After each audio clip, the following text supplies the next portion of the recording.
This is a scientific documentary on the shoe. That's right, the shoe! A little known fact about shoes is that they are not man-made. They are living creatures with severe handicaps.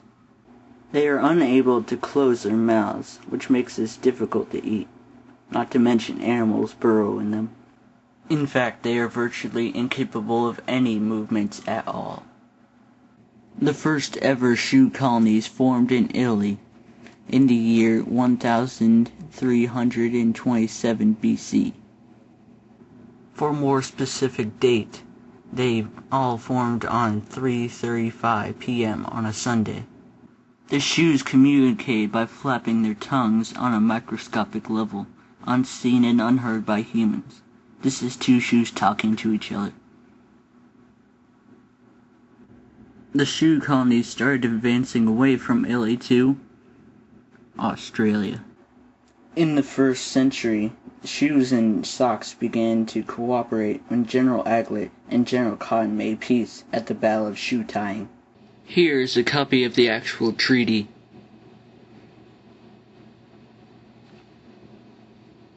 This alliance reaped benefits for both species. Right now I don't really know any benefits, but there were many.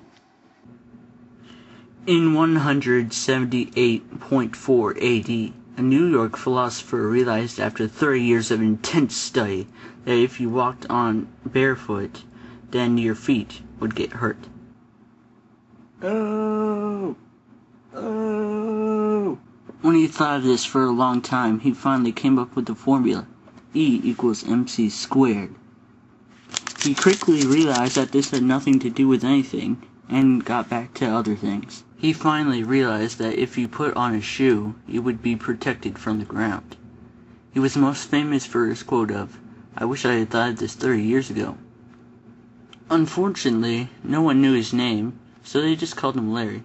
Even he didn't know what his name was. What's up with that? This shoe and human alliance was a win-win sideways backwards solution to the problem.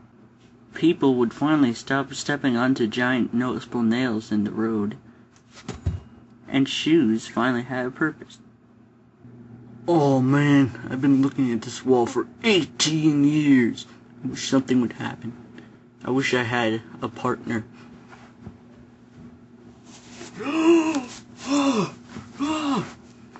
I have a partner. I have a purpose. With shoes and humans working together, each shoe got its own pair. I now pronounce you left shoe and right shoe. You may now touch aglets. King? Unfortunately, this peace would not last.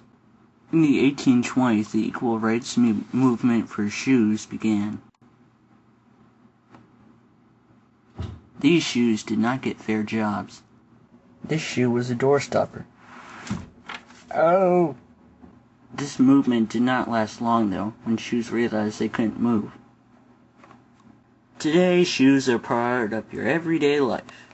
When a shoe gets old and useless, you throw it away. Stupid shoe! Next week, the history of tissue boxes.